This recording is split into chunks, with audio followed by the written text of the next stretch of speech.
Good morning student. आज motion chapter का दूसरा लेक्चर, ठीक है। तो इसके पहले लेक्चर में हमने क्या स्टडी किया था? हमने ये स्टडी किया था कॉन्सेप्ट ऑफ रेस्ट। किस तरह से हमने रेस्ट का कॉन्सेप्ट को समझा था, ठीक है। और जो मोशन है उसका हमने कॉन्सेप्ट किस तरह से समझा था, ये हमने स्टडी किया था, ठीक है। तो हमने रेस्ट का कॉन्सेप्ट लिया था, रेस्ट, ठीक है। तो रेस्ट का कॉन्सेप्ट क्या था? कोई भी ऑब्जेक्ट अपने पोजीशन को चेंज नहीं कर रही है, ठीक है, with respect to our surrounding. हमारे इस दीवार से, इस सीलिंग से, इस फर्श से, ठीक है, यही ना है हमारा रेफरेंस, फ्रेम ऑफ रेफरेंस। ये हमारा सराउंडिंग है। हम उसी के रेस्पेक्ट में बताते हैं कि कोई ऑब्जेक्ट मूव कर रहा है कि नहीं कर रहा है। ये हमने एक्सप्लेन किया था, ठीक है, पिछली क्लास में। ओके, तो ये है रेस्ट का मोशन, रेस्ट का कॉन्सेप्ट कि कोई भी ऑब्जेक्ट अपने पोजीशंस को चेंज नहीं करती है विथ रिस्पेक्ट टू सराउंडिंग, ठीक है। और इसका जस्ट अपोजिट था, कोई भी ऑब्जेक्ट अपना मोशन चेंज कर रहा है, ठीक है, with respect to our surrounding, है ना। तो हम उस ऑब्जेक्ट को बोलते थे कि वह ऑब्जेक्ट मोशन में है with respect to our surrounding, with respect to wall, with respect to ceiling, है ना, इस तरह से। तो हमने बहुत सारे एग्जाम्पल आपको बताया था कि आप बस में ट्रेवल कर रहे हो, है ना, तो आप किसके रिस्पेक्ट में, है ना, मोशन कर रहे हो। विथ रिस्पेक्ट टू ट्री, जो रोड के किनारे ट्री है, या फिर रोड के किनारे खड़ा हुआ एक बंदा है, उसके रिस्पेक्ट में आप मोशन कर रहे थे, है ना। या फिर वो ट्री या वो बंदा जो रोड के किनारे खड़ा है वो मोशन कर रहा है विथ रिस्पेक्ट टू यू, आपके रिस्पेक्ट में, है ना। ये है रिलेशन, यानी रिलेटिव। हमने बताया था कि रेस्ट और मोशन एक दूसरे से एक दूसरे से रिलेटिव है ना। तो ये हमने इसका कॉन्सेप्ट समझा था, ठीक है। अब उसके बाद हम समझते हैं मोशन क्या है। हमने इसका कॉन्सेप्ट लिया, ठीक है। अब हम पढ़ते हैं टाइप्स ऑफ मोशन, ठीक है। तो टाइप्स ऑफ मोशन में डिफरेंट टाइप्स ऑफ मोशन मिलते हैं, जैसे straight line motion,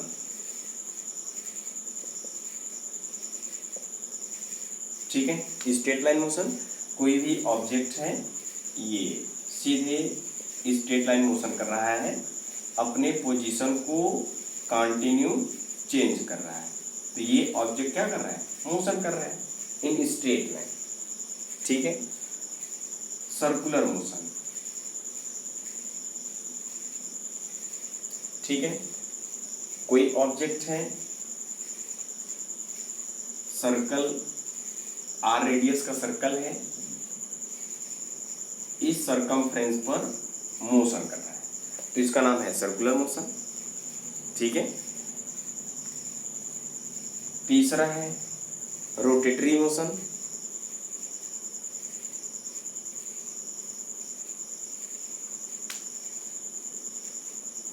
rotatory motion, ठीक है। रोटेटरी मोशन का मतलब अर्थ अपने एक्सिस पर रोटेट कर रही है। कोई हमने टॉप को नचाया, लड्डू को नचाया, वह अपने एक्सिस पर रोटेट कर रही है, ठीक है। और अर्थ सन के चारों तरफ मोशन कर रही है। इलिप्टिकल मोशन होता है, बट हम उसको सपोज कर लेते हैं सर्कुलर मोशन, है ना। ये हुआ, ठीक है, रोटेटरी मोशन हो गया।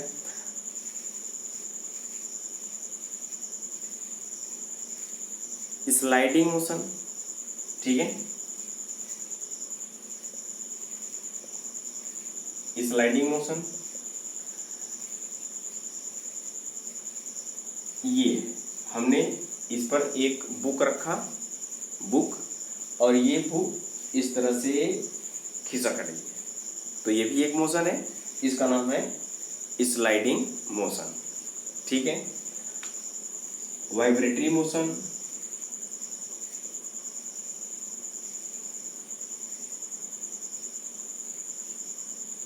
ठीक है। तो वाइब्रेटरी मोशन क्या है? तो वाइब्रेटरी मोशन का मतलब कि अपने पोजीशन पर ये इस तरह से वाइब्रेट करे, है ना, समझ रहे हो ना। अब उसके बाद हमारे पास एक पेंडुलम है,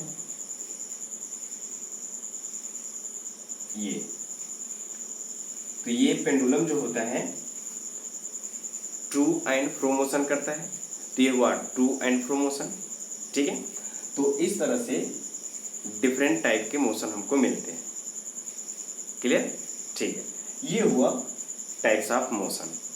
फिर उसके बाद हम ये पढ़ते हैं, ये स्टडी करते हैं कि अगर कोई ऑब्जेक्ट फास्टली मूव कर रहा है तो हम उसको आसानी से ऑब्जर्व करके बता सकते हैं कि वह ऑब्जेक्ट मूव कर रहा है, ठीक है। और यहीं पर कोई ऑब्जेक्ट या कुछ ऑब्जेक्ट ऐसे होते हैं जो मोशन करते हैं, है ना, लेकिन इतना स्लो मोशन करते हैं कि हम उसे आसानी से कह नहीं सकते कि ये मोशन कर रहा है, ठीक है, समझ रहे हो ना। जैसे हैंड वॉच, ठीक है, हैंड वॉच है तो हैंड वॉच में कितने हैंड होते हैं? 3 hand, second hand, minute hand, hour hand, ठीक है। तो इन तीनों में आप किसको आसानी से ऑब्जर्व करके बता सकते हो कि ये मोशन कर रहा है ना, तो आप कहोगे सेकेंड हैंड। तो जो सेकेंड हैंड है वो मोशन कर रहा है, ठीक है, क्यों? क्योंकि वो फास्ट मूव कर रहा है, इसलिए आप उसे आसानी से ऑब्जर्व करके बता दिए कि ये क्या है, मोशन कर रहा है, ठीक है। मिनट को आप कहोगे क्या, ठीक है, समझ रहे हो ना। इसे आसानी से नहीं कर सकते, ऑब्जर्व नहीं कर सकते देख के कि ये मोशन कर रहा है। और उससे भी कहीं कम आवर हैंड, तो जो आवर हैंड है, सेकेंड हैंड है, मिनट हैंड है, तीनों में हमने तीनों को ऑब्जर्व किया तो देखा सेकेंड हैंड को हमने आसानी से ऑब्जर्व कर लिया, ये मोशन में है, ठीक है। और सेकेंड हो गया, मिनट और आवर, ये बहुत ही स्लो मूव करते हैं जिसको हम ऑब्जर्व करना हमको मुश्किल होता है, डिफ़िकल्ट होता है कि हम कह नहीं सकते कि ये मोशन कर रहा है, लेकिन करते हैं, है ना, सभी आपको पता है, ठीक है। तो हम इस तरह से समझते हैं कि कोई ऑब्जेक्ट मूव कर रहा है, उसको हम आसानी से कह सकेंगे कि ये मूव कर रहा है ना। और कुछ मोशन करते हुए ऑब्जेक्ट होते हैं उनको हम ऑब्जर्व नहीं कर पाते कि ये मोशन कर रहा है, बट वो मोशन में होते हैं, समझ रहे ना। ये हमारा होता है, ठीक है। तो इसको नोट कर लेते हैं कि कुछ हमारे मटेरियल ऐसे हैं जिसको हम आसानी से ऑब्जर्व कर सकते हैं, ठीक है, ओके, इसको कर लीजिएगा, ठीक है।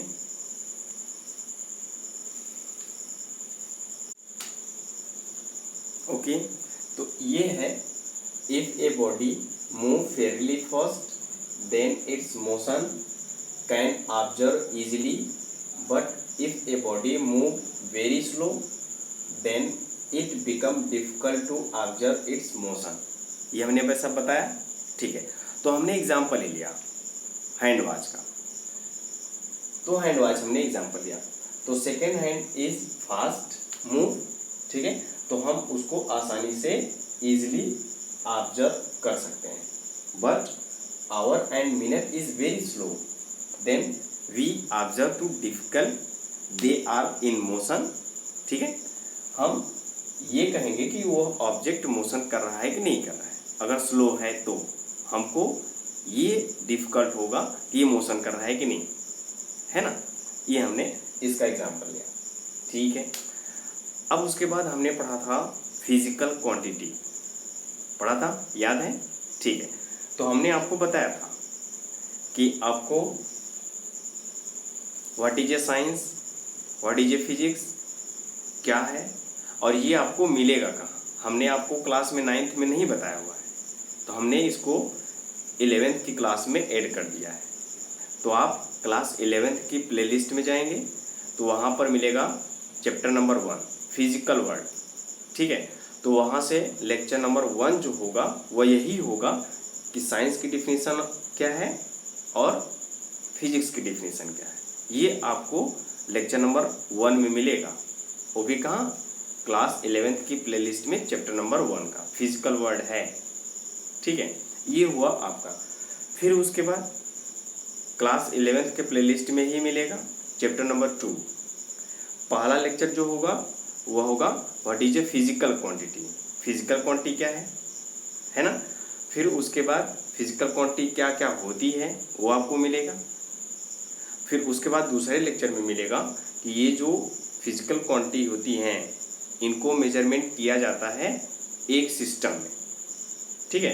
तो हमने 3 सिस्टम में पढ़ा था, ये लेक्चर नंबर 2 में पढ़ा था, ठीक है। फिर उसके बाद आता है लेक्चर नंबर 3, तो वहाँ पर हमने जो फिजिकल क्वांटिटी होती हैं उनके डेफिनेशन को पढ़ा था, ठीक है। फिर उसके बाद हमने आपको बताया था कि ये मोशन आपको स्टार्ट करनी है, ठीक है। इतना करने के बाद हम मोशन पढ़ाते हैं। तो फिर हमने पढ़ा मोशन क्या है, रेस्ट क्या है, फिर टाइप्स ऑफ मोशन भी हमने पढ़ा, ठीक है। फिर उसके बाद हमने ये पढ़ा कि कोई ऑब्जेक्ट हम आसानी से कह सकते हैं मोशन कर रहा है कब, जब वो फास्ट मूव करता है ना।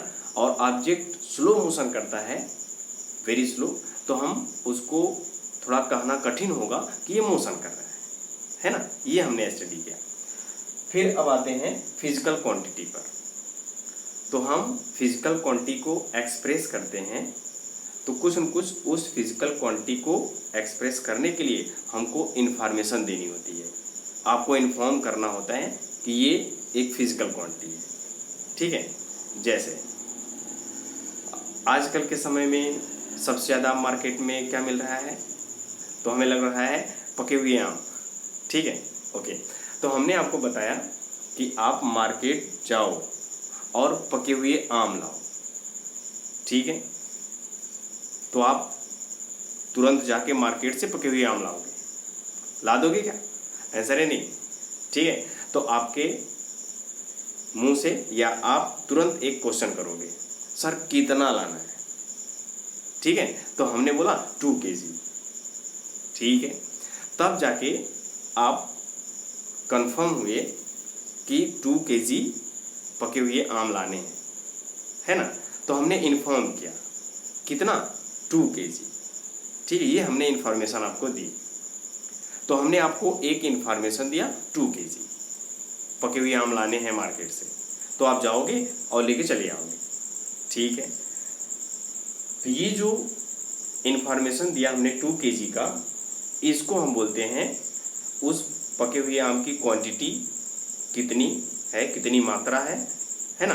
तो हम इसको यहाँ पे बोलेंगे मैग्नीट्यूड, कि ये जो 2 kg है यह एक फिजिकल क्वांटिटी है, मास उसका मैग्नीट्यूड 2 kg। तो क्या हुआ, मैग्नीट्यूड, ठीक है। क्या हुआ, 2 kg ये हुआ, ठीक है। तो हमने एक इंफॉर्मेशन दिया आपको, ठीक है। फिर उसके बाद इसका दूसरा एग्जांपल हम लेते हैं, ठीक है। आज क्लास नहीं करेंगे, आज के लिए बस इतना ही, ठीक है। अब जाओ, कुछ समय बाद आओ,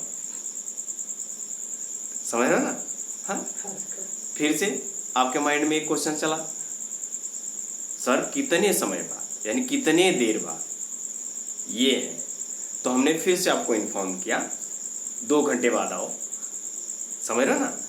तो ये जो 2 आवर हुआ, ठीक है, ये भी हमने आपको इन्फॉर्म किया। तो ये भी एक फिजिकल क्वांटिटी है, और फिजिकल क्वांटिटी कौन है, टाइम है ना।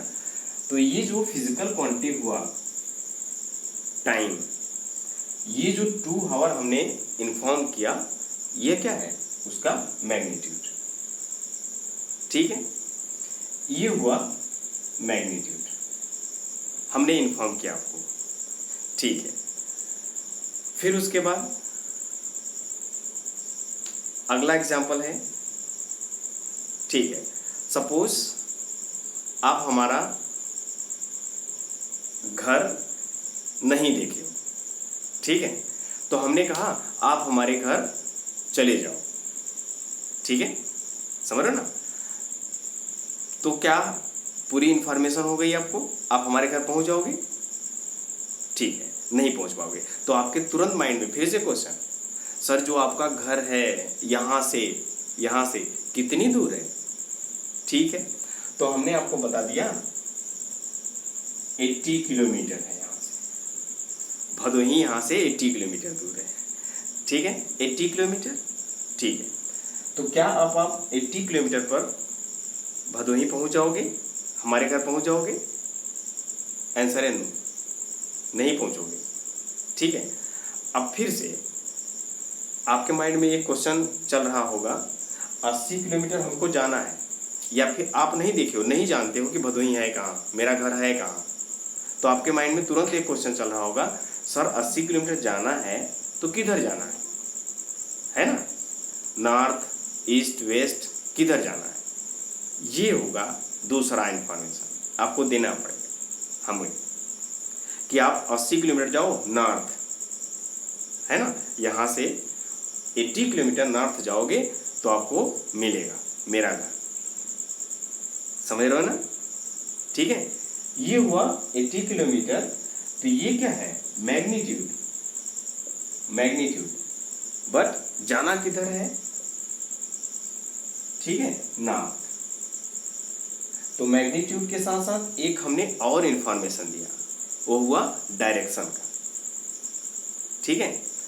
तो हमने देखा हम अपने नेचर में जो फिजिकल क्वांटिटी हैं उनको इन्फॉर्म करने के लिए, है ना, एक केवल ऐसा हमारा फिजिकल क्वांटिटी है जिसमें केवल एक ही इंफॉर्मेशन देना हुआ, है ना, मैग्नीट्यूड।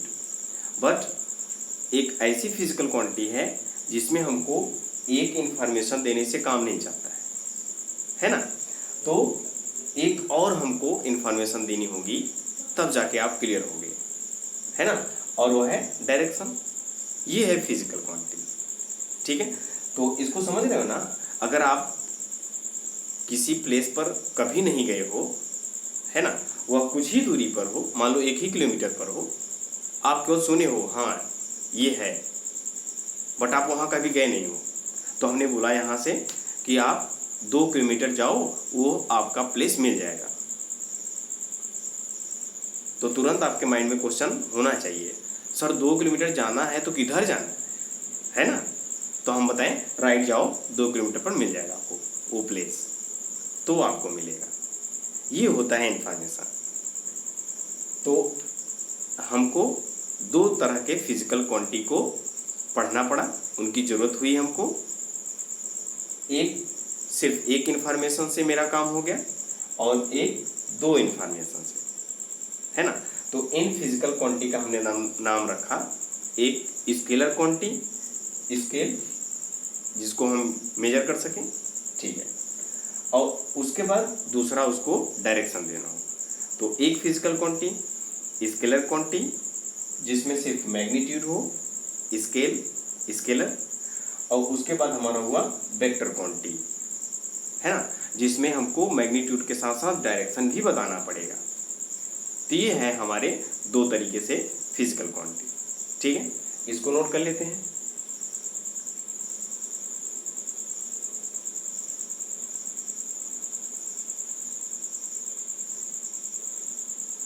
स्केलर क्वांटिटी और दूसरा है आपका वेक्टर क्वांटिटी। तो स्केलर क्वांटिटी क्या है, क्वांटिटी है ओनली मैग्नीट्यूड। कोई भी क्वांटिटीज है फिजिकल क्वांटिटी, उसके पास क्या हो, सिर्फ मैग्नीट्यूड हो, है ना, वो होगा आपका स्केलर। बट वेक्टर क्वांटिटी के वेक्टर क्वांटिटी हमारे वे क्वांटिटीज होंगे जिनके पास मैग्नीट्यूड हो और साथ ही साथ क्या हो, डायरेक्शन।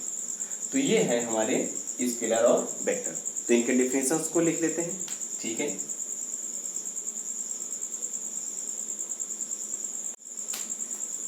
ये है आपका डिफिनेशन स्केलर क्वांटिटी और वेक्टर क्वांटिटी।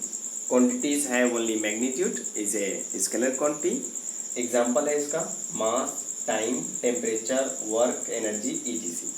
ठीक है, मास हमने बताया ना, इसको डायरेक्शन की जरूरत नहीं है। टाइम, ठीक है, टेम्परेचर, ये हुए। अब उसके बाद है vector quantity. Quantities have both magnitude as well as direction. ठीक है, ये है वेक्टर क्वांटिटी। पोजीशन, तो पोजीशन वर्ड हमने आपको बताया था कि पोजीशन क्या होता है, ये इसका पोजीशन है। तो आंसर है पोजीशन है। तो कहाँ से पोजीशन है, कौन से डायरेक्शन में इसका पोजीशन है ना। तो इसके लिए हमने क्या बताया था आपको, एक रेफरेंस, फ्रेम ऑफ रेफरेंस। तो यहाँ से ये पोजीशन क्या है, तो यहाँ से ये पोजीशन है 2 मीटर। ठीक है, कौन से डायरेक्शन में है, आंसर है ये डायरेक्शन में, यहाँ से ये डायरेक्शन में है। तो position is a vector quantity. ठीक है, डिस्प्लेसमेंट, वेलोसिटी, एक्सीलरेशन, फोर्स, ठीक है, ये सब आपके हैं वेक्टर क्वांटिटी। ठीक है, आगे हम पढ़ेंगे वेक्टर क्वांटिटी को किसी से हम एक्सप्रेस करते हैं, डिनोट करते हैं कि अगर कोई फिजिकल क्वांटिटी है, ये वेक्टर है, तो उसको हम डिनोट करते हैं और वो शो करता है कि ये वेक्टर क्वांटिटी है। ठीक है, इसको हम आगे क्लास में पढ़ेंगे। ठीक है, पूरी वेक्टर, एक चैप्टर ही आपको मिलेगा वेक्टर, तो उसमें मिलेगा आपको वेक्टर का सम, वेक्टर का डिफरेंस, मल्टीप्लाई, डिवाइड, ये सब आपको मिलेगा। और उसमें हम पढ़ेंगे कि ये वेक्टर जो होता है इसको हम डिनोट कैसे करते हैं, क्या होता है। तो बट हम यहाँ समझ लेते हैं कि कोई भी अगर फिजिकल क्वांटिटी है, सपोज ए, ये हमारा एक फिजिकल क्वांटिटी है ना, और वो फिजिकल क्वांटिटी है एक वेक्टर क्वांटिटी, तो इसके ऊपर हम एरो लगा देंगे, एरो। तो ये शो करेगा कि ये जो फिजिकल क्वांटिटी है यह एक वेक्टर क्वांटिटी, और जो एरो होता है डायरेक्शन को शो करता है। ठीक है, तो ये हुआ वेक्टर को शो करने का एक डिनोटर है। ठीक है, कि किसी भी फिजिकल क्वांटिटी के ऊपर एरो लगा लोगे तो वो शो करेगा कि ये कौन सी क्वांटिटी है, वेक्टर क्वांटिटी है। ठीक है, ये हुआ, इसको हम आगे पढ़ेंगे। ठीक है, ओके। अब उसके बाद आता है, यहाँ पर एक वर्ड आ चुका है आपका डिस्प्लेसमेंट। ठीक है, और उसके बाद यहाँ पर ही होगा एक वर्ड आपको मिलेगा डिस्टेंस। ठीक है, तो डिस्टेंस एक फिजिकल क्वांटिटी है, डिस्प्लेसमेंट एक फिजिकल क्वांटिटी है। तो डिस्टेंस आप देखें एक स्केलर है और डिस्प्लेसमेंट एक है वेक्टर। ठीक है, तो अब हम ये समझते हैं कि डिस्टेंस क्या होता है और डिस्प्लेसमेंट क्या होता है। ठीक है, तो हम सबसे पहले आते हैं कि डिस्टेंस क्या होता है, इसको समझते हैं। ठीक है, तो डिस्टेंस हमारा एक्चुअल जो पैथ होता है, जो हम ट्रेवल करके एक्चुअल पैथ को कवर करते हैं, है ना, वो होता है डिस्टेंस। ठीक है, इस तरह से हम इसको समझते हैं। एक हमने पतला धागा लिया, जो आप काइट उड़ाते हैं ना, पतंग, तो जो धागे होते हैं उसको ले लीजिएगा। ठीक है, तो हम उसको चल रहे हैं और जिस रास्ते से हम चलते जाएंगे उस रास्ते से उस धागे को छोड़ते जाएंगे। ठीक है, कि हमने इस तरह से गया, इस तरह से गया, है ना, ये हमने उस धागे को छोड़ता गया। ठीक है, अब फिर हम लौट कर वापस आ गए या फिर हम कहीं दूर चले गए, है ना, तो वहाँ से हमने उस रस्सी को उठाया और उस रस्सी को या उस धागे को हमने मेजर कर लिया। तो हमने मेजर किया तो मिला 2 किलोमीटर। ठीक है, तो हमने ये कहा कि हमने कितना जो पैथ है कवर किया, ठीक है, वह है 2 किलोमीटर। तो ये जो 2 किलोमीटर है ये हमारा हुआ डिस्टेंस। ठीक है, जैसे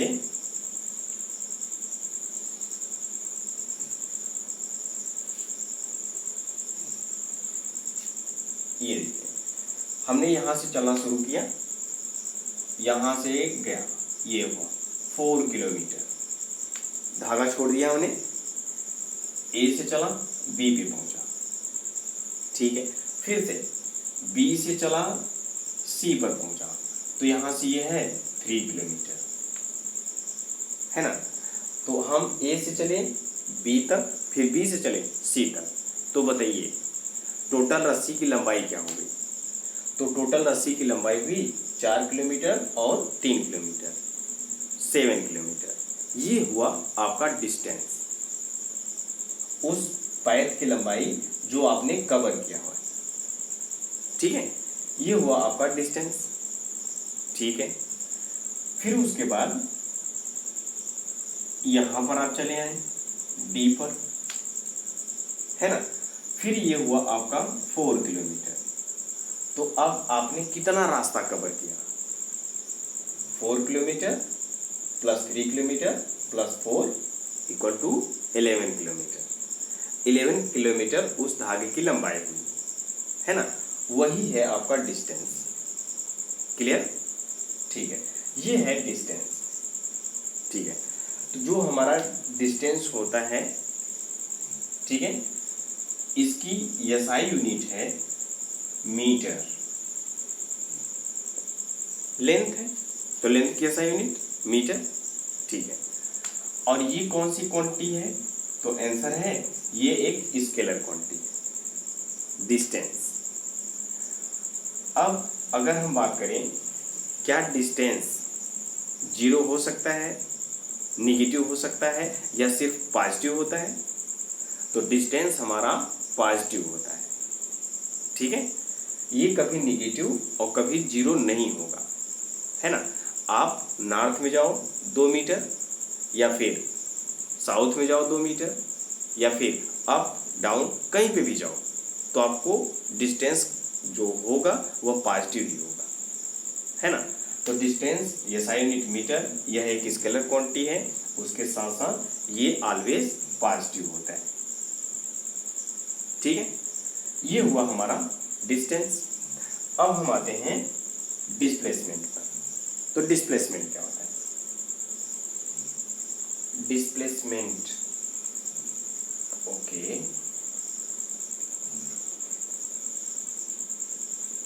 तो डिस्प्लेसमेंट को समझने से पहले हम कुछ 2 वर्ड और समझ लेते हैं। एक हमारा है, हमने पोजीशन को आपको बताया, पोजीशन क्या होता है, ठीक है।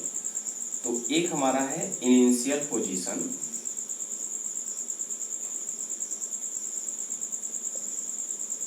और दूसरा है आपका फाइनल पोजीशन, ठीक है। इनिशियल पोजीशन जिस पोजीशन से आप स्टार्ट करते हो, शुरू करते हो, वो हुआ इनिशियल पोजीशन। और फाइनल पोजीशन जहां पे आप, फाइनल यानी जहां तक आपको पहुंचना है, जहां तक आपको जाना है, और जहां तक जाना है उस पॉइंट पर आप पहुंचे, उसको हम बोलेंगे फाइनल पोजीशन। इस फिगर में देखिए, हमको डी तक पहुंचना है, डी तक, तो कहां से चलें, ए से, तो ये हुआ इनिशियल, ठीक है। कहां तक जाना है, डी तक, तो ये हुआ फाइनल, क्लियर। तो ये है initial position and final position, ठीक है। अब डिस्प्लेसमेंट की बात करते हैं। तो जो डिस्प्लेसमेंट होता है, यह होता है शॉर्टेस्ट लेंथ या straight line final position to initial position, समझे ना। फाइनल पोजीशन से इनिशियल पोजीशन का जो शॉर्टेस्ट लेंथ होगा, स्ट्रेट लाइन लेंथ होगा, है ना, वह होगा आपका डिस्प्लेसमेंट, ठीक है। तो इस फिगर में इनिशियल और ये फाइनल, तो इनिशियल से और फाइनल के बीच का जो सबसे छोटा रास्ता होगा, शॉर्टेस्ट, और वो भी स्ट्रेट, है ना, स्ट्रेट लाइन, तो हम उसको बोलेंगे डिस्प्लेसमेंट। यहां से हमने सीधा रास्ता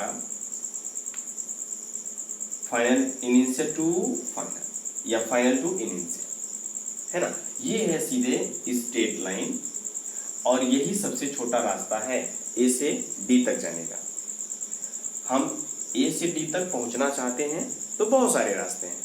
ये रहा, यहां से भी जा सकते हो, यहां से भी जा सकते हो, यहां से भी जा सकते हो, यहां से भी, है ना।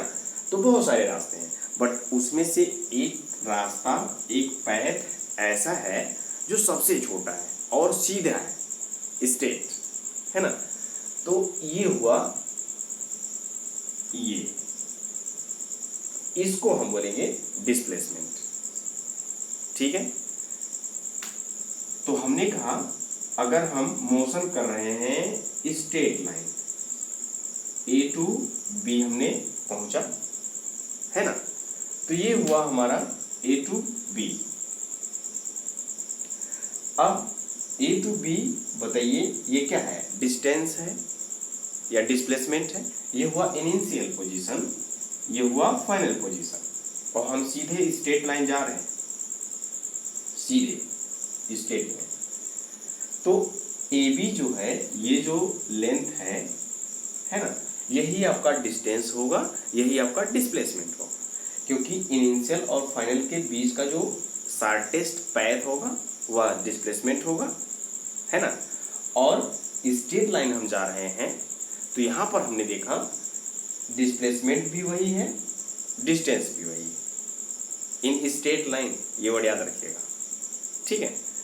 ये हुआ आपका shortest path of final to initial या इनिशियल टू फाइनल, ये होता है आपका डिस्प्लेसमेंट।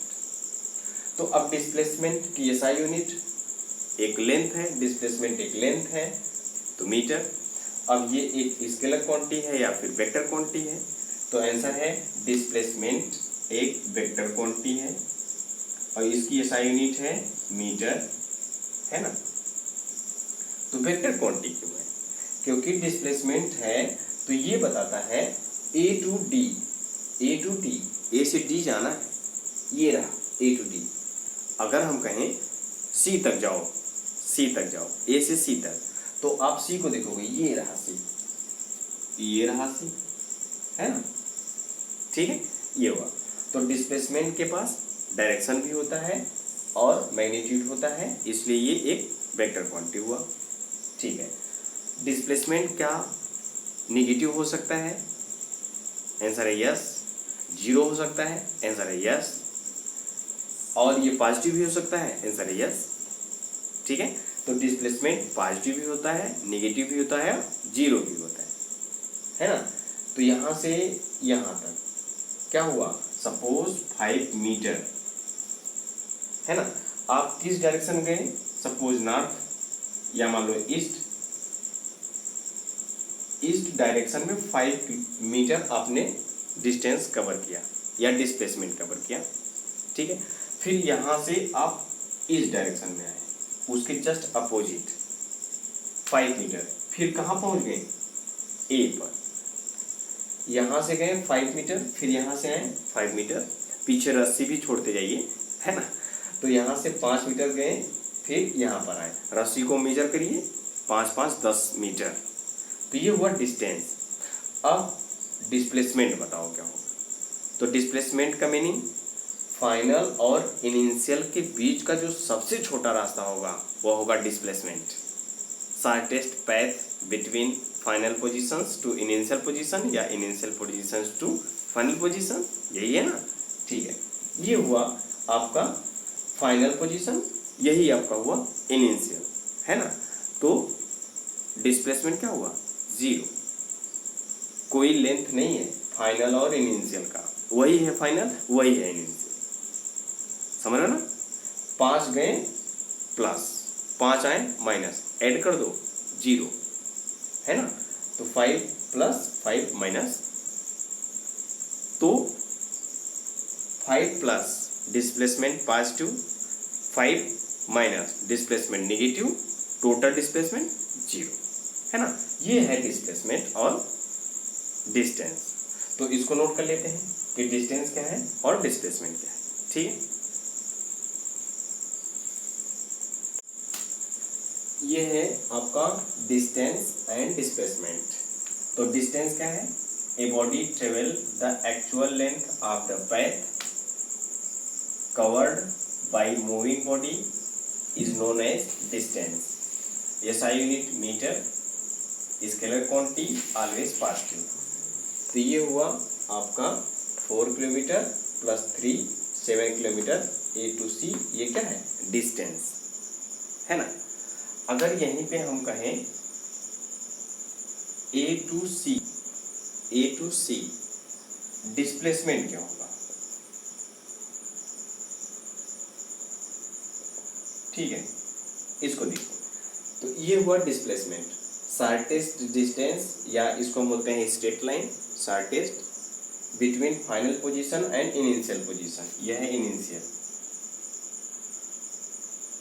है ना, initial position is known as displacement. SI unit metre, ये एक वेक्टर क्वांटिटी है, इसके पास मैग्नीट्यूड है, साथ ही साथ डायरेक्शन भी है। पॉजिटिव होता है यस, नेगेटिव होता है यस, जीरो भी होता है। ठीक है, और उसके बाद हमने देखा कि अगर कोई भी ऑब्जेक्ट स्ट्रेट लाइन मोशन कर रहा है A to B, ये रहा पोजीशन, ये रहा पोजीशन, कंटिन्यू पोजीशन चेंज कर रहा है यानी मोशन कर रहा है स्ट्रेट लाइन, तो डिस्टेंस क्या होगा? 2 मीटर। डिस्प्लेसमेंट भी क्या होगा? 2 मीटर, क्योंकि इनिशियल और फाइनल के बीच का डिस्टेंस, शॉर्टेस्ट डिस्टेंस है ना, 2 मीटर है। ये हुआ in a straight line distance is equal to displacement. अब यहाँ पर यही है हमारा, तो A to C डिस्प्लेसमेंट क्या होगा? A to C ये हमको बताना है। तो हमने आपको बताया डिस्प्लेसमेंट का डेफिनेशन, शॉर्टेस्ट लेंथ होना चाहिए। ठीक है, तो यहाँ से ये है ना, तो अब ये हमको राइट एंगल ट्रायंगल मिला, ये है बेस, ये है परपेंडिकुलर, ये है हाइपोटेनस। यही तो हमको कैलकुलेट करना है AC। तो AC equal to in square root AB square और plus BC square, Pythagoras theorem. Hypotenuse का स्क्वायर करोगे तो बेस का स्क्वायर भी मिलेगा प्लस परपेंडिकुलर का स्क्वायर। तो हमने हाइपोटेनस को इसको स्क्वायर रूट ले लिया, तो ये स्क्वायर हट गया। ठीक है, अब यहाँ पे ये हुआ, वैल्यू रखो 4 स्क्वायर यानी AB स्क्वायर यानी 4 स्क्वायर, BC यानी 3 स्क्वायर यानी 9 इक्वल टू 25 इक्वल टू 5। तो ये हुआ 5 मीटर इसका डिस्प्लेसमेंट। तो हम डिस्प्लेसमेंट कैलकुलेट कर सकते हैं, है ना, ये इस तरह से। ठीक है, अगर ये बताइए, हमारे पास एक है सर्कल R रेडियस का, पॉइंट A से मूविंग ऑब्जेक्ट मूव करना शुरू किया, यहाँ पे यहाँ पे यहाँ पे यहाँ पे यहाँ पे, फिर A पर आएगा, A to A object motion किया, A से चलना शुरू किया, फिर A पर पहुंचा। तो बताइए डिस्टेंस क्या होगा और डिस्प्लेसमेंट क्या होगा, है ना। तो डिस्टेंस यानी यहां से चला ये हुआ, तो हमको मिलेगा सरकमफ्रेंस ऑफ सर्कल। तो डिस्टेंस क्या हुआ? 2 पाई r, एक चक्कर लगा लिया 2 पाई r, यही है ना। ठीक है, फिर उसके बाद इसका डिस्प्लेसमेंट, तो डिस्प्लेसमेंट क्या? फाइनल पोजीशन और इनिशियल पोजीशन का शॉर्टेस्ट डिस्टेंस, शॉर्टेस्ट लेंथ। तो A से गया फिर A पर आया, तो शॉर्टेस्ट लेंथ पैथ 0, ये है 0। ठीक है, ओके, तो ये कर लीजिएगा। तो आज के लिए बस इतना ही। अब हम लोग फिर मिलते हैं। यूनिफॉर्म मोशन क्या होता है, नॉन यूनिफॉर्म मोशन क्या होता है, उसका हम कॉन्सेप्ट क्लियर करते हैं। ठीक है, ओके, तो आज के लिए बस इतना ही। Thank you.